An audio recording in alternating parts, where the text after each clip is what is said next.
जय हिंद दोस्तों, मैं जितेंद्र कुमार अपने YouTube चैनल एकलव्य ज्ञान वाटिका पर आप सभी दोस्तों का स्वागत करता हूं। चलिए आज हम लोग फिर मानव जनन का जो एक अगला टॉपिक है नर जनन तंत्र, इसका अध्ययन करते हैं। मेल रिप्रोडक्टिव सिस्टम, ये 12वां वीडियो है। देखिए मेल रिप्रोडक्टिव सिस्टम, इसमें जो हम लोग मानव जनन पढ़ रहे हैं तो इसमें हमको पढ़ना है नर जनन तंत्र, मादा जनन तंत्र, है ना। तो चलिए इसको पढ़ने के लिए सबसे पहले ज़रूरी क्या है कि नर जनन तंत्र में जितने सारे अंग आएंगे उन अंगों का अध्ययन करना। अब जैसे देखिए, चूँकि ये हमारे शरीर से संबंधित है, हमारे शरीर का अंग है, तो बहुत सारे अंगों का नाम हम लोग जानते हैं, है ना, पहले से जानते हैं। कुछ ऐसे भी लर्नर हैं, कुछ ऐसे भी लोग हैं जिनको मालूम नहीं होगा पहले से कि किस अंग का क्या नाम है, या हो ऐसा भी है कि अलग अलग भाषा में, क्षेत्रीय भाषा में उन अंगों का अलग नाम होगा, या कुछ ऐसे भी हैं जो हिंदी में नाम जानते होंगे, उसका अंग्रेजी नाम नहीं जानते होंगे। तो यहाँ पे हिंदी और इंग्लिश दोनों नाम जानना बहुत ज़रूरी है। यहाँ पे हमने नर जनन अंग का क्या पूरा ये डायग्राम सब यहाँ पे लगा दिया है ताकि आपको समझने में आसानी हो। देखिए नाम अगर नहीं जानेगा तो कन्फ्यूजन होगा, इसलिए नर जनन तंत्र को, मेल रिप्रोडक्टिव सिस्टम को पढ़ने के लिए सबसे पहले हम लोग क्या करते हैं, सबसे पहले आज क्या करते हैं कि इस वीडियो में अंगों का नाम के बारे में परिचित हो लेते हैं। अगर किस अंग का क्या नाम है इसको जान जाएं, उसके बाद हम लोग क्या करेंगे कि डायग्राम बनाना सीख लेंगे कि आखिर मेल रिप्रोडक्टिव सिस्टम का कैसे डायग्राम ड्रॉ करेंगे। उसके बाद एक एक करके सब अंग के बारे में अध्ययन करेंगे, ठीक है। तो यहाँ पे हमने एक लिस्ट तैयार किया है, ये है लिस्ट, है ना, और ये है नंबर, आखिर उनकी संख्या कितना है। पुरुष में, चूंकि हम पुरुष के बारे में अध्ययन कर रहे हैं, मेल के बारे में अध्ययन कर रहे हैं, इसलिए यहाँ पर देखना है कि किसका कितना संख्या है। जैसे सोचिए कि आपको बाज़ार जाना है और वहाँ से कुछ ख़रीदारी करना है, मान लीजिए कुछ सब्ज़ी खरीदनी है, कुछ कपड़े खरीदने हैं, और भी बहुत सारे सामान हैं जिसको खरीदना है। तो सबसे पहले आप क्या करते हैं, उसका लिस्ट तैयार करते हैं। चलो सब्ज़ी लेना है, आलू 1 किलो, प्याज 1 किलो, मिर्ची 250 ग्राम, है ना, टमाटर आधा किलो, गाजर 2 किलो। इस ढंग से क्या करते हैं, मटर कितना, गोभी कितना, एक लिस्ट तैयार करते हैं। सब्जी का अलग लिस्ट, राशन का सामान लेना है उसका एक अलग लिस्ट तैयार करते हैं, कपड़ा खरीदना है उसका एक अलग लिस्ट तैयार करते हैं, और लिस्ट के मुताबिक ही आप मार्केट से सामान को खरीदते हैं। तो इससे आपको क्या आसानी होती है कि कोई भी सामान छूटता भी नहीं है और सभी सामान आप अच्छे से खरीद पाते हैं, और कहाँ पे आपको कौन सा सामान खरीदना है वहाँ पे उस पूंजी को लेकर चले जाते हैं, वहाँ से ले लेते हैं। तो इसीलिए हम चाहते हैं कि आप जब आप इस मेल रिप्रोडक्टिव सिस्टम को पढ़ें, नर जनन तंत्र को पढ़ें, तो मेरा उद्देश्य सिर्फ पढ़ाना नहीं है, मेरा उद्देश्य है कि आपको अच्छे तरीके से कंसेप्ट क्लियर करना, ताकि आपको पूरी तरह से मैटर याद हो जाए और जो इसका बारीकी है इसको समझ आ जाए कि कहाँ क्या है और कैसे होता है। तो इसके लिए ज़रूरी क्या है कि हम हर एक अंग का नाम जानें। अगर जनरली पूछा जाए कि आप किन किन अंगों का नाम जानते हैं, तो जनरली एक पेनिस और एक टेस्टिस, जिसका इंग्लिश भी बहुत लोग नहीं जानते होंगे, जिसको हिंदी में लिंग कहते हैं और टेस्टिस को विर्सन कहते हैं। इसके अलावा बहुत सारे अंग हैं जिसका नाम शायद हम कह रहे हैं, शायद आप लोग नहीं जानते होंगे। तो चूंकि इसका अध्ययन हम लोग को डिटेल से करना है, इसलिए ज़रूरी है कि उसका नाम से हम लोग परिचय कर लें। तो यहाँ पे एक लिस्ट तैयार की है। जैसे हम लोग मार्केट में राशन का सामान लेने के लिए जाते हैं, कोई सामान खरीदने के लिए जाते हैं, तो लिस्ट बना कर ले जाते हैं। तो चलिए आज इस लिस्ट को देखते हैं कि क्या सब है। अगर इस लिस्ट को याद कर लें, इस लिस्ट को समझ लें, तो फिर मेल रिप्रोडक्टिव सिस्टम को समझना बहुत आसान हो जाएगा, है ना। तो सबसे पहले जो लिखे हैं विर्सन का अर्थ होता है टेस्टिस। पुरुष में टेस्टिस की संख्या 2 होती है। यहाँ पे हमने लिखा भी है कितना संख्या होगा। जैसे हम अगर सामान लेंगे, सब्जी लेंगे, जैसे प्याज 1 किलो, तो लिखते हैं प्याज कितना लेना है 1 किलो। ये नहीं कि प्याज लेने के लिए गए या फिर घर से मम्मी को फ़ोन किया, मम्मी कितना लेना था तो उसका क्या करते हैं, एक लिस्ट तैयार कर लेते हैं। इसलिए हमने भी यहाँ पे एक लिस्ट तैयार किया है। टेस्टिस कितना होता है पुरुष में, संख्या 2। टेस्टिस जिसको हिंदी में विर्सन कहते हैं, हिंदी में क्या कहते हैं, विर्सन, हिंदी में कहते हैं विर्सन, टेस्टिस। ये इसका देखिए स्पेलिंग याद करना बहुत आसान है, TEST, टेस्ट का मतलब जांच। अगर देखें तो टेस्ट का मतलब क्या होता है, जांच। इज मतलब है, दोनों को मिला देंगे तो हो जाएगा टेस्टिस। अगर इसका अगर देखें तो लगता है कि मर्द का जांच क्या है, टेस्टिस है, पुरुष का जांच क्या है, विल्सन है, जांच है। अगर तोड़ कर देखें, लेकिन ये याद करने के लिए आपको बता रहे हैं। तो पुरुष का जांच क्या है, टेस्टिस। अगर टेस्टिस है तभी कोई पुरुष पुरुष है, अगर टेस्टिस नहीं रहे तो पुरुष पुरुष नहीं होगा, क्योंकि उसमें सेक्स हार्मोन नहीं बनेगा, और जब सेक्स हार्मोन नहीं बनेगा तो फिर पुरुष का कैरेक्टर नहीं आएगा, है ना। इसलिए पुरुष का जांच क्या है, ये टेस्टिस है, टेस्टिस। स्पेलिंग याद रहेगा, TEST, टेस्ट, IS, टेस्टिस, ठीक है। अब देखिए टेस्टिस है, अब उसी ढंग से अब ये जो टेस्टिस होता है पुरुष में, ये गोलाकार संरचना होता है। ऐसे इसका डिटेल में अध्ययन हम लोग करेंगे, जैसे ये लिस्ट बनाए हैं उसी ढंग से एक एक करके अध्ययन करेंगे। टेस्टिस क्या है, टेस्टिस को काट कर उसको देखेंगे, उसका संरचना कैसा होता है, कहाँ पर स्पर्म बनता है, कहाँ पर स्पर्म स्टोर होता है, कहाँ उसका स्पर्म का गोदाम कहाँ है, कहाँ पर रहता है, कहाँ कैसे वो मतलब शरीर में रहता है, फिर कैसे शरीर से बाहर निकलता है, सेक्स के दौरान स्पर्म कहाँ पे निकलता है, स्पर्म को भोजन कौन देता है, तो सब डिटेल से पढ़ेंगे। टेस्टिस को सेक्शन काटेंगे, और पिछले वीडियो में हम सेक्शन बताए थे, एंटेरियर, पोस्टेरियर, लेटरल, ट्रांसवर्स। तो अब आपको समझने में दिक्कत नहीं होगा कौन सा सेक्शन काटे हैं, ठीक है। चलिए, टेस्टिस जो होता है ये गोलाकार संरचना होता है ना। आप लोग देखते होंगे, चूंकि पुरुष है तो हर एक पुरुष को कितना संख्या होगा, 2। और ये शरीर के कमर के नीचे हिस्से में क्या होता है, एक थैली में लटका हुआ रहता है। पेनिस के बगल में, लिंग के बगल में क्या होता है, ये लटका हुआ रहता है ना। और ये एक थैली से, एक स्किन का थैली है चमड़ा का, उसी में ये बंद रहता है। इसका नाम है स्क्रोटम। क्या नाम है इसका, स्क्रोटम। चूंकि टेस्टिस 2 है इसलिए पेनिस के एक बायां साइड, पेनिस के एक दायां साइड, मतलब सीसन के बायां और सीसन के दायां 2 स्क्रोटम भी होगा, ठीक है। पेनिस जिसको सीसन या लिंग कहते हैं, देखिए ये हुआ टेस्टिस, इसको भी समझिए, ये क्या है, टेस्टिस। ये शरीर के कमर से नीचे होता है, इसको पोस्ट एब्डोमिनल कहते हैं, वो सब बाद में बताएंगे। देखिए ये टेस्टिस है। अब ये टेस्टिस एक थैली में बंद है, चमड़ी का एक थैली है, स्किन है, उसी स्किन में बंद है। इसका नाम क्या है, स्क्रोटम। क्या नाम है, स्क्रोटम। ये देखिए ये पेनिस है, इसी को लिंग कहते हैं या सीसन कहते हैं। ये क्या, पेनिस है, यहाँ पे हमने लिखा है। तो पेनिस की संख्या कितना होगा, 1 होगा। पुरुष में पेनिस की संख्या 1। इसका भी स्पेलिंग याद करना बहुत आसान है। देखिए PEN, पेन। पेन मतलब क्या होता है, कलम। कलम, जैसे कहेंगे कलम है तो पेन इज क्या हो जाएगा, पेनिस। स्पेलिंग याद हो गया, PEN, पेन, IS। इज मतलब है होता है ना, तो पेन और इज है, इसको दोनों को लगा दिए यहाँ पे इज, तो हो गया पेनिस, कलम है ना। तो पेनिस की संख्या कितना है, 1। अब देखिए पेनिस का जो आगे का भाग होता है जिसको सीसन मुंड कहते हैं, क्योंकि नाम अगर जान जाएंगे तो फिर काम आसान हो जाएगा, बिना नाम का काम बहुत तकलीफ देगा। जब हम बोलेंगे ग्लैंस पेनिस क्या है, सीसन मुंड है, तो थोड़ा सा ये लगेगा कि एकदम बाउंसर की तरह लग रहा है। तो इसलिए ज़रूरी है कि हम नाम से पहले परिचित हो जाएं। तो ये देखिए पेनिस है। तो पेनिस का क्या है कि ये जैसे पेनिस है, तो पेनिस का जो आगे का भाग होता है, जैसे यहाँ तक स्किन रहेगा, ठीक है ना, यहाँ तक स्किन क्या होता है, इससे चिपका रहता है। और आगे का जो पेनिस का भाग होता है वो बहुत चिकना होता है ना। आगे का भाग जो है, जैसे ये पेनिस है तो यहाँ तक तो ठीक है, आगे का भाग चिकना होता है। उस चिकना भाग को क्या कहते हैं, ग्लांस पेनिस। इसको क्या कहते हैं, ग्लांस पेनिस।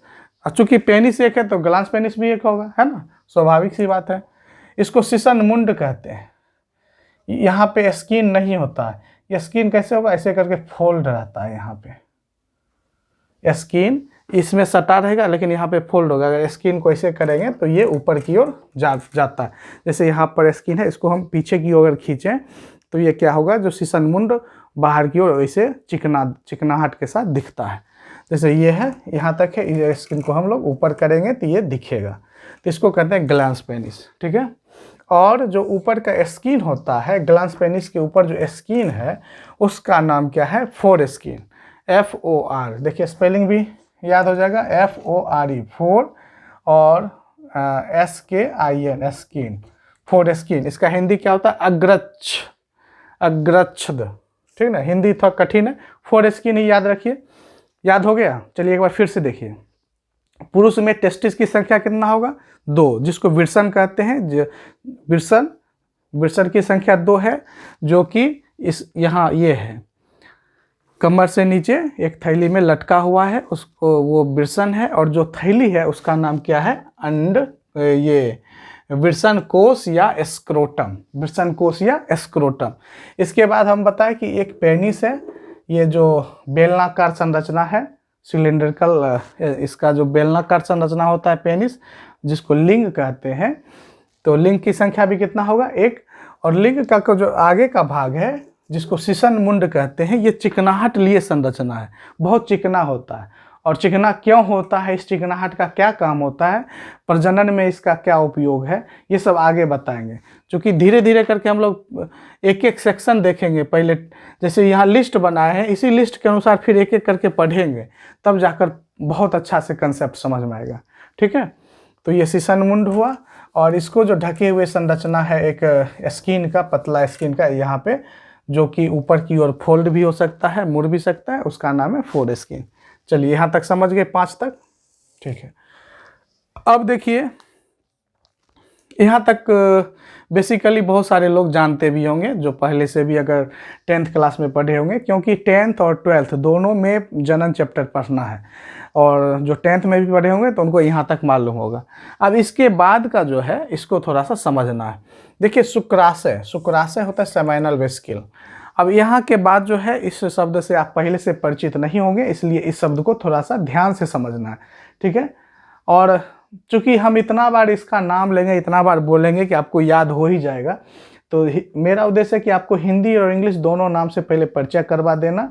और आपको ये समझ में आना चाहिए कि ये सब टर्म जो है मेल रिप्रोडक्टिव सिस्टम को पढ़ते वक्त ही आता है, और इसमें इसका मेल रिप्रोडक्शन का, रिप्रोडक्टिव सिस्टम का एक पार्ट है, इसलिए हम यहाँ पे एक लिस्ट बनाए। देखिए, सेमाइनल वेस्किल क्या है? इसका संख्या 2 है। अब यहाँ पे देखिए कि सेमाइनल वेस्किल का है। ठीक है, तो यहाँ तक हम लोग देख रहे थे, यहाँ तक देख लिए थे। ठीक है, अब देखिए क्या है कि यहाँ से स्पर्म यहाँ चला, तो यहाँ पर देखिए, यहाँ पर एक ग्रंथि दिख रहा है, यहाँ पर है ना, इसी ग्रंथि का नाम है सेमाइनल वेस्किल, जिसको हिंदी में कहते हैं शुक्राशय। देखिए लिखा हुआ है ना, देखिए यहाँ पे टेस्टिस है, इस पाइप होकर स्पर्म निकलेगा, इस नली होकर, और यहाँ पर क्या मिलता है? सेमाइनल वेस्किल। जैसे सोचिए कि आपको कहीं जाना है तो रास्ते में चौबट्टा मिलता है, चौराहा मिलता है ना, कोई गुमती हॉल्ट मिलता है, उसी ढंग से इसमें भी स्पर्म भी जो जिस रास्ते होकर जाएगा वहाँ पर स्टॉपेज मिलता है, जिसका नाम है सेमाइनल वेस्किल। ठीक है, चूँकि सेमाइनल वेस्किल 2 है, 2 होगा इसका संख्या, चूँकि टेस्टिस 2 है, तो ये जो डक्ट है, ये नली भी 2 होगा। इस नली का नाम है वास डिफरेंस, ये जिसको शुक्रवाहक नली या शुक्रवाहिनी कहते हैं, वास डिफरेंस, इसकी संख्या भी 2 है। चूँकि टेस्टिस 2 है, तो 2 टेस्टिस है, एक बायां साइड टेस्टिस है, एक दायां साइड है। विर्सन 2 है, तो एक जो है गोलाकार जो संरचना है विर्सन, एक बायां साइड है, एक दायां साइड है, और पेनिस बीच में एक है। तो बायां साइड से स्पर्म जाएगा तो इधर भी एक सोचिए हॉल्ट मिलेगा, और एक दायां साइड से भी जाएगा तो उधर भी मिलेगा, तो 2 हो जाएगा सेमाइनल वेस्किल। और वास डिफरेंस, चूँकि ये पाइप भी 2 होगा, ये नली भी 2 होगा, शुक्राणु को ले जाने वाला नली है ना। अब देखिए प्रोस्टेट ग्लैंड, प्रोस्टेट ग्लैंड की संख्या 1 है। ये प्रोस्टेट ग्लैंड कहाँ पर है, इसको देखिए समझते हैं। तो यहाँ पर देखिए प्रोस्टेट ग्लैंड है, मतलब जहाँ पर ये जो शुक्राणु को लाने वाला नली है, जिसका नाम है वास डिफरेंस, वो, और इधर से देखिए ये जो है, यहाँ जो ये दिख रहा है ये संरचना, ये क्या है? मूत्राशय है, यूरिनरी ब्लैडर है। इसमें पेशाब जमा होता है, मूत्र जमा होता है, और यहाँ से एक पाइप निकलता है। तो ये पाइप मतलब मूत्र को लाने वाला पाइप जो है, मूत्र नली, जिसको यूरेटर कहेंगे, और यहाँ से शुक्राणु को लाने वाला पाइप, दोनों आपस में मिलता है ना। वहीं पर है प्रोस्टेट ग्लैंड। प्रोस्टेट ग्लैंड की संख्या 1 है। प्रोस्टेट ग्लैंड की संख्या क्या है? 1 है। ये देखने में 1 है, लेकिन इसके अंदर भी छोटे छोटे ग्रंथियां होती है। ठीक है, ये प्रोस्टेट ग्लैंड। आप लोग सुनते होंगे पुरुष में प्रोस्टेट कैंसर होता है, तो प्रोस्टेट कैंसर क्या है, कैसे प्रोस्टेट कैंसर होता है, प्रोस्टेट ग्लैंड का क्या काम है, सबका अब हम लोग डिटेल से अध्ययन करेंगे। आज तो हम लोग सिर्फ नाम से परिचय ले रहे हैं, नाम के बारे में जानकारी इकट्ठा कर रहे हैं कि ये नाम क्या है। अब इसके बाद नाम जब जान जाएंगे तो फिर इसका काम भी जानेंगे, है ना। इसके बाद देखिए एक है कंदमूत्र पथ ग्रंथि, इसको बल्बो इरेथ्रल ग्लैंड कहते हैं या कॉपर्स ग्लैंड।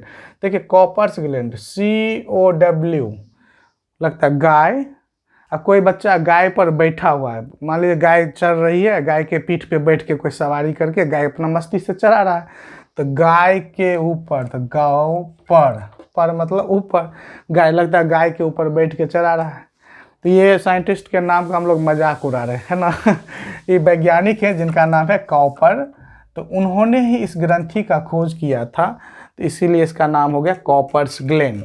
ठीक है, कॉपर्स ग्लैंड, साइंटिस्ट का नाम क्या है, कॉपर, और उन्होंने खोज किया था तो उन्हीं के नाम पर इसका नाम पड़ गया Cowper's gland, GLAND gland. Gland का मतलब होता है ग्रंथि, ग्लैंड का मतलब क्या होता है, ग्रंथि। इसी का दूसरा नाम है बल्बो इरेथ्रल ग्लैंड। क्या नाम है, बल्बो इरेथ्रल ग्लैंड, BU, इसका स्पेलिंग क्या है, BULBO, बल्बो। अब urethral, URETHRAL, urethral, GLAND gland, दोनों एक ही हुआ। ठीक है, बल्बो इरेथ्रल ग्लैंड कहिए या कॉपर्स ग्लैंड, बात एक ही है। इसका हिंदी होता है कंदमूत्र पथ ग्रंथि, है ना। अब देखिए कॉपर्स ग्लैंड कहाँ है, अब इसमें से ढूंढिए कॉपर्स ग्लैंड कहाँ है, इसमें ढूंढिए कॉपर्स ग्लैंड कहाँ है, कॉपर्स ग्लैंड कहाँ है। तो कॉपर्स ग्लैंड क्या करता है, अच्छा एक चीज़ बताइए, जब एक्साइटमेंट होता है पुरुष में, जब उत्तेजना होता है, जब मन में कामुक विचार आते हैं, जब पेनिस जो होता है लिंग में करापन आता है, तो स्पर्म निकलने से पहले क्या होता है, 1-2 बूंद लिक्विड जैसा, पानी जैसा कुछ तरल पदार्थ बाहर निकलता है। वो क्या होता है, इसी कॉपर्स ग्लैंड का, इसी बल्बो इरेथ्रल ग्लैंड से निकलता है। मतलब इसको कहते हैं प्री इजेकुलेटरी मटेरियल। मतलब जब मन में कामुक विचार आया, पेनिस में पूरा करापन हुआ, शरीर में एक तरह से हलचल हुआ, तो इसके साथ ही क्या होता है, स्पर्म निकलने से पहले 1-2 बूंद पानी जैसा एक ड्रॉप निकलता है। तो अक्सर लोग समझते हैं कि पेशाब का बूंद है, वो पेशाब का बूंद नहीं है, मूत्र का बूंद नहीं है, वो कॉपर्स ग्लैंड से निकलता है, जो चिकनाहट पैदा करता है। और इसका और भी काम है, एसिडिटी को कैसे खत्म करेगा, क्या करेगा, उसके बारे में हम लोग डिटेल से पढ़ेंगे। तो वो यहीं से निकलता है। इसकी भी संख्या कितनी होती है, 1 होती है। इसके बारे में भी हम लोग बाद में पढ़ेंगे। ठीक है, उसके बाद देखिए इजेकुलेटरी डक्ट, इजेकुलेटरी डक्ट जिसको कहेंगे रसखलनीय वाहिनी, यहाँ पे जो है देखिए इजेकुलेटरी डक्ट का मतलब हुआ कि यहाँ स्पर्म जिस नली होकर आ रहा है, इस नली का नाम इजेकुलेटरी डक्ट। देखिए पेनिस जो है लिंग है, तो लिंग में क्या है, अगर हम पेनिस का, पुरुष के पेनिस के बारे में देखें,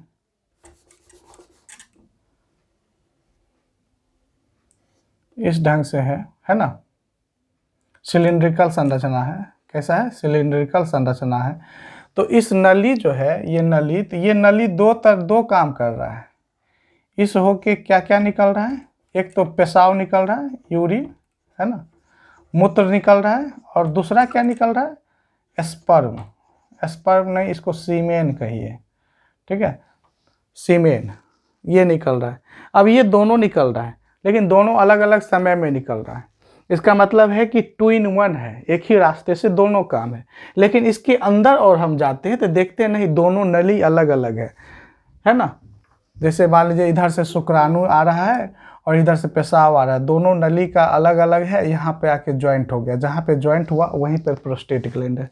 ठीक है, तो इस नली को, जिस होके स्पर्म आ रहा है यहाँ पे, इस नली का नाम है इजेकुलेटरी डक्ट या रसखलन वाहिनी। इसकी संख्या कितनी है, इसकी संख्या कितनी होगी, रसखलन वाहिनी, इसकी संख्या 2 होगी। चूंकि 2 है, एक इधर से भी आएगा, एक इधर से भी है। ठीक है, तो अब देखिए मूत्र वाहिनी, यूरेटर, यूरेटर जहाँ ये मूत्राशय है, इस मूत्राशय से एक पाइप निकलेगा, है ना। इसको हम मिटाते हैं। देखिए ये मूत्राशय जैसे है, जैसे ये मूत्राशय है, सोचिए यहाँ पे क्या हुआ कि पेशाब जमा हुआ, मूत्र जमा हुआ, यूरिन जमा हुआ। अब इधर से तो पाइप निकलेगा, है ना, इसी को कहेंगे मूत्र नली। इसको क्या कहेंगे, मूत्र नली या यूरेटर, जो यहाँ पर है, क्योंकि इसी पाइप होकर क्या होगा, इसी नली होकर मूत्र बाहर निकलेगा, जिसको कहेंगे मूत्रवाहिनी या यूरेटर। इसकी संख्या कितनी है, 1। अब देखिए मलाशय, मलाशय और मलद्वार, इसका शारीरिक संबंध बनाने में या प्रजनन में कोई योगदान नहीं है, लेकिन चूंकि ये प्रजनन पढ़ते हैं तो जस्ट इसके पीछे ही है संरचना, तो इसका हम यूज़ करते हैं, इसका रेफरेंस लेने में यूज़ किया जाता है, इसलिए आप लोग को दिक्कत नहीं हो। यहाँ पे लिखें कि मलाशय, मलाशय को रेक्टम कहते हैं। देखिए ये है मलाशय, ये जो संरचना है इसको क्या कहते हैं, मलाशय। मलाशय का मतलब हुआ जहाँ पे मल का आश्रय स्थल, जहाँ पे पैखाना जमा होता है। ऐसा नहीं है शरीर में इधर पैखाना बना इधर से निकल रहा है, ऐसा नहीं होता है ना। कुछ समय के बाद 3 घंटा 4 घंटा 5 घंटा 6 घंटा के बाद थोड़ा प्रेशर होता है, थोड़ा लगता है कि नहीं अभी हमें शौचालय जाना चाहिए, अब हमें मल त्याग करना चाहिए, तब जाते हैं। तो इसका मतलब क्या है कि जो मल बना इस मलाशय में जमा होता है। मलाशय का इंग्लिश में नाम क्या होता है, रेक्टम, RECTUM, रेक्टम। रेक्टम की संख्या कितना है, 1 है। रेक्टम की संख्या 1। यहाँ पे देखिए इसमें पैखाना जमा होता है। अब पैखाना जो बना, मल जो बना, उसका एक द्वार है जिस होके बाहर निकलेगा, जिसको मल द्वार कहते हैं। मल द्वार को अंग्रेजी में कहते हैं एनस, ANUS, एनस, है ना। तो हम लोग इस रास्ते से पैखाना को बाहर निकालते हैं, इसको एनस कहते हैं या मल द्वार कहते हैं। तो आप लोग ये नाम से परिचित हो गए, है ना। चूँकि नाम जानना बहुत ज़रूरी है, अगर नाम नहीं जानिएगा तो फिर बहुत कन्फ्यूजन होगा, क्योंकि हम लोग एक एक करके पढ़ेंगे। तो चलिए, आई होप आप पूरा नाम से परिचित हो गए। अब क्या करेंगे, अगले वीडियो में हम लोग डायग्राम बनाना सीखेंगे कि आखिर नर जनन तंत्र क्या है, उसका कैसे डायग्राम ड्रॉ किया जाए। और जब डायग्राम बनाना सीख लेंगे तो फिर एक एक करके टेस्टिस का, पेनिस का, प्रोस्टेट ग्लैंड का, ये सेमिनल वेसिकल का, है ना, ये क्या वास डिफरेंस का, फिर क्या कहते हैं यहाँ पे कॉपर्स ग्लैंड का, बल्बोइरेथ्रल ग्लैंड जिसको कहते हैं, सबका एक एक करके अध्ययन करेंगे। और इस तरह से हम क्या होगा, पूरी तरह से नर जनन तंत्र के बारे में एक सामान्य जानकारी हासिल कर लेंगे। तो आई होप आपको ये वीडियो बहुत अच्छा लगा होगा और आपको आगे पढ़ने में, आगे का जो नर जनन तंत्र, मेल रिप्रोडक्टिव सिस्टम के बारे में हम लोग अध्ययन करेंगे, उसमें ये बहुत लाभदायक सिद्ध होगा। तो इसी उम्मीद के साथ आप सबों को बहुत बहुत धन्यवाद वीडियो देखने के लिए। अगर आप ये वीडियो को आपको समझ में कुछ आ रहा है तो आपको जहाँ भी कन्फ्यूजन हो इतना समझाने के बाद भी, तो आप कमेंट सेक्शन में ज़रूर लिखें। और अगर आप नए हैं तो आप चैनल को ज़रूर सब्सक्राइब करें ताकि आपको हर नोटिफिकेशन सबसे पहले मिले, ठीक है। इन्हीं बातों के साथ आप सबों को धन्यवाद। आप इसका स्क्रीनशॉट ले लें और कॉपी में नोट डाउन कर लें। Thank you, all the best.